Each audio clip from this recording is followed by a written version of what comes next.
ఈరోజు ప్రవీణ్ అన్న గారిది చూస్తూ ఉంటే అది ఖచ్చితంగా 100% కాదు, 1000% అది ఖచ్చితంగా మర్డరే. ప్రీ ప్లాన్ మర్డర్ అంటే అది యాక్సిడెంట్ కాదు. మా అందరికి ముందే తెలుసు పోస్ట్ మార్టంలో యాక్సిడెంట్ అని చెప్పి వస్తుంది అని చెప్పి. We can understand police department మీద ప్రెషర్ ఉంది, దే ఆర్ హైలీ ఇన్ఫ్లుయెన్స్డ్ అని చెప్పి. ఎందుకంటే వారికి వాళ్ళ చైర్లు ఇంపార్టెంట్, వారికి వాళ్ళ జాబ్స్ ఇంపార్టెంట్, దాంతో ప్రభుత్వానికి చెడ్డ పేరు రాకుండా important, law and order issue is important, మత ఘర్షణలు కాకుండా ఈజ్ ఇంపార్టెంట్. సో ఇవన్నీ పాయింట్స్ వాళ్ళకు ఉన్నాయి కాబట్టి, వాళ్ళ స్వార్థం, వాళ్ళ సెల్ఫిష్నెస్ కాబట్టి వాళ్ళు ఆ విధంగా మాకు తీర్పునిచ్చారు. చిన్న పిల్లోడు, పసి పిల్లోడుకు కొద్ది జ్ఞానం ఉన్నా వాడి నిద్రలు లేపి అడిగినా కూడా ఆ వీడియో చూపించి అడిగితే ఇది ఖచ్చితంగా యాక్సిడెంట్ కాదని చెప్పి అంటారు. ఎక్కడండి బండికి ఎక్కడ డ్యామేజ్ అయింది? పోలీస్ వారు కూడా ఆన్సర్ చెప్పాలి దీనికి. పోస్ట్ మార్టం రిపోర్ట్ ఇచ్చారు కదా యాక్సిడెంట్ అని చెప్పి. బండికి ఎక్కడ డ్యామేజ్ అయింది? ఇప్పుడు నార్మల్ గా పోతున్న వ్యక్తి పడిపోతే చనిపోతాడా? చనిపోడు. ఏ 80, 100, 120 స్పీడ్ లో ఉంటేనే చనిపోతాడు. ఇప్పుడు అంత ఫోర్స్ లో బండి పడితే ఖచ్చితంగా అక్కడ స్క్రాచెస్ ఉండాలిగా. ఏవి స్క్రాచెస్? బండికి డ్యామేజ్ ఉండాలిగా. డ్యామేజ్ లేదే. మన మోకాలు ఎక్కడో చినిగిపోయి ఉండాలి, షర్ట్ ఎక్కడో చినిగిపోయి ఉండాలి, కాలికి భుజాలకి ఎక్కడో దెబ్బలు ఉండాలి. ఎక్కడ కూడా బాడీ మీద దెబ్బలు లేవే. వాళ్ళు ముఖం పైన దెబ్బ కనబడుతోంది, ఈ పెదవు పగిలినట్టు కనబడుతోంది, ఆ పగిలినట్టు కూడా ఇట్లా కట్ అయినట్టు కనబడుతుంది. ఎట్లా కట్ అవుతుంది? అది దేని పెట్టి కొడితే కానీ, ఏదో గొడ్డలు తీసుకునో, చాకు తీసుకునో, లేకపోతే షార్ప్ ఆబ్జెక్ట్ తీసుకుని నన్ను కొడితే గానీ పట్టు కాదు. ఇప్పుడు అక్కడి నుంచి కూడా అనుమానాలు కనబడతా ఉన్నాయి. రెండో అనుమానం మనం చూస్తుంటే టోల్ గేట్ కి ముందు ఆయన బండిని నడపట్లేదు, ఆయన బండిని తోస్తా ఉన్నాడు. తోయడం ఏంటి?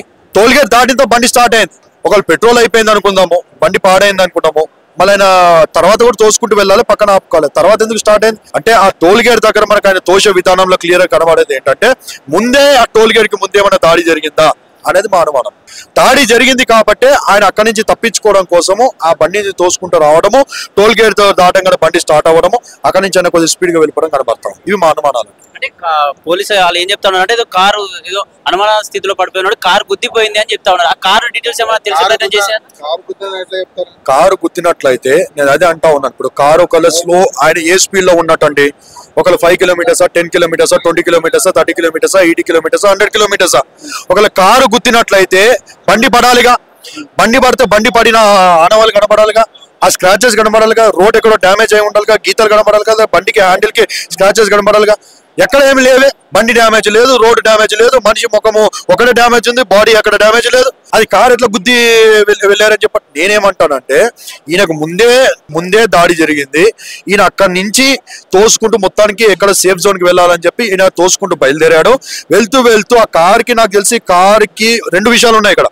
కారులో వచ్చిన వాళ్ళే దాడి చేసి ఈయన తప్పించుకున్నారు అని వెంటాడి ఎక్కడో ఈయన వెళ్ళిపోతా ఉంటే కనుక్కొని గుద్దేసి వెళ్ళిపోయి ఉండొచ్చు ఒకటి. రెండోది కారుకి సంబంధం లేకపోవచ్చు. ఎందుకంటా ఉన్నా అంటే ముందే దాడి జరిగి ఉంటే ఈయన అప్పటికే బ్లీడింగ్ అవుతా ఉంటే మాస్క్ దాన్ని కవర్ చేసుకొని సేఫ్ జోన్ కి వెళ్ళిపోవాలి కాబట్టి బ్లీడింగ్ అయిపోయి స్క్రూ తప్ప ఆయన పడిపోయి ఉండొచ్చు. మూడో కారణము, ఆయన పడిపోయిన తర్వాత ఒక ఫోటో మనం చూస్తుంటే ఆయన ఇలా ఉన్నాడు, ఆయన మీద బండి ఇలా ఉన్నాడు. ఏ యాక్సిడెంట్ లో కూడా బండి ఎక్కడో ఉంటుంది, మనిషి ఎక్కడో ఉంటాడు. మనిషి మీద బండి ఉండడం అంటే అది క్లియర్ గా ఎట్లా కనబడుతుందంటే ఇటొక ముందు టైర్ ఒక వ్యక్తి, వెనకాల ఒక వ్యక్తి, ఇద్దరు ఇట్లా బండిని ఇట్లా పట్టుకుని లేపి ఆయన మీద ఎత్తేసినట్టుగా షూతో కూడా ఇక్కడ కనబడుతున్నాయి, షూ మార్క్స్ కనబడతా ఉన్నాయి. ఆయన కళ్ళజోడు చూస్తూ ఉంటే కళ్ళజోడు తీసి ఫోల్డ్ చేసి ఆయన మాస్క్ తీసి పక్కన పెట్టి మాస్క్ మీద కళ్ళజోడు ఇట్లా పెట్టి ఫోల్డ్ చేసినట్టు క్లియర్ కనబడుతుంది. దిస్ ఇస్ ఆల్ డౌట్స్ అండి. యాక్సిడెంట్ అయ్యే అసలు సిచ్యువేషన్ కనబడలేదు. ఇది పగడబందిగా ప్రీ ప్లాన్ మర్డరు. మాకు కొంతమంది వ్యక్తుల మీద అనుమానాలు ఉన్నాయి.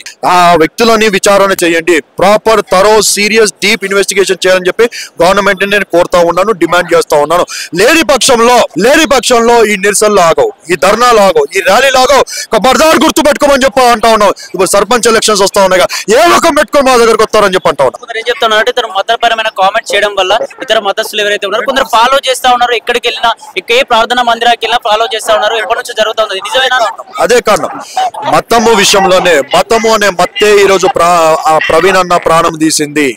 మతం అని మత్తెక్కించుకున్న కరుణాకర్ సుగుణ, మతం అనే పిచ్చెక్కించుకున్న హమారా ప్రసాద్, మతం అనే మత్తులో మునిగిన రాధా మనోహర్ దాసు కుమార్, ఈ నలుగురితో పాటు 5వ వ్యక్తి సమీ అనే వ్యక్తి ఇంత పెద్ద గడ్డము, ఇంత పెద్ద క్యాప్ పెట్టుకొని తిరుగుతూ ఉన్నాడు. ఆయన బహిరంగంగా స్టేట్మెంట్ ఇచ్చాడండి. ఏమని ప్రవీణ్ అన్న 4వ కోస్తా తల తీసేస్తా అని చెప్పి బహిరంగంగా స్టేట్మెంట్ ఇచ్చాడు. ఈ 5గురిని ప్రాపర్ ఇన్వెస్టిగేషన్ చేయాలని చెప్పి నేను ప్రభుత్వాన్ని డిమాండ్ చేస్తా ఉన్నాను.